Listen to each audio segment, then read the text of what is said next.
diindikasikan anggota melihat ada diduga senjata api. Kemudian karena ada hal tersebut kita patut menduga dan khawatirkan, sehingga kita panggillah dari Jihandak. Heboh, mobil Honda Brio mencurigakan melintang di Jalan Sudirman, Palembang. Jihandak turun langsung. Mobil Honda Brio merah bernomor polisi B1305DE yang terparkir 2022 itu belum diketahui milik siapa. Mobil ini sempat membuat heboh karena ditemukan dugaan senjata laras panjang di dalamnya. Polisi kemudian menurunkan tim penjinak bahan peledak atau Jihandak untuk melakukan olah TKP. Mobil itu kemudian dibawa langsung oleh tim Jihandak ke Brimob untuk pemeriksaan. Informasi siang tadi tidak ditemukan bahan peledak di dalam mobil itu. Dan juga ternyata di dalamnya itu bukan senjata api, tapi senjata mainan. Kapolres Tabes Palembang, Komisaris Besar Polisi Muhammad Ngajib mengatakan, senjata itu adalah senjata mainan. Sementara itu, Andi, juru parkir yang juga saksi mata menuturkan, mobil tanpa pengemudi itu terparkir dengan posisi melintang di depan pertokoan Jalan Jenderal Sudirman yang mengarah ke Bundaran Air Mancur dekat Masjid Agung Jaya Wikromo.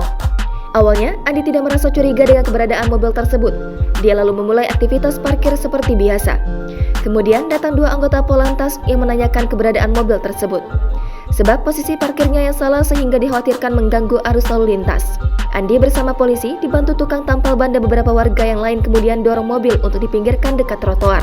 Andi menduga sebenarnya mobil itu diparkir dalam kondisi yang benar.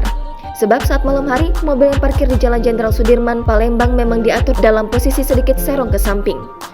Posisi mobilnya agak ke tengah mungkin karena di depan mobil itu ada motor yang juga parkir, tapi motornya sudah pergi duluan.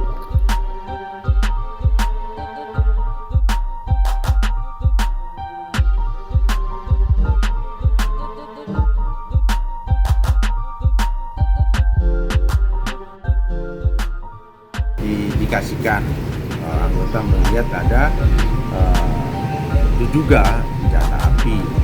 Kemudian karena ada hal tersebut kita patut menduga dan khawatirkan, sehingga kita panggillah dari Jihandak untuk melakukan olah TKP, memastikan apakah ada bahan peledak atau senjata atau tidak. Bahwa tidak ditemukan adanya bahan peledak. Dan juga ternyata di dalamnya itu bukan senjata api, tapi senjata mainan.